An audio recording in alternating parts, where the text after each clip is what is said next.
Assalamu alaikum. Dear students, today we will know divergent thinking.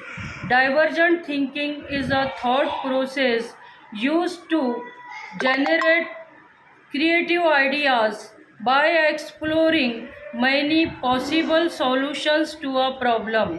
Divergent thinking ऐसा सोचना जिसमें मुख्तलिफ ख़यालात या हल सामने आए।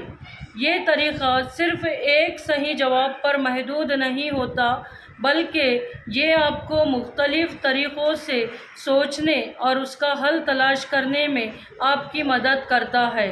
मिसाल के तौर पर कोई आपसे पूछे कि ईंट के कितने इस्तेमाल है, तो आप उसका सिर्फ़ एक ही सही जवाब नहीं देंगे, बल्कि अपने दिमाग पर ज़ोर देंगे कि ईंट के कितने इस्तेमाल है।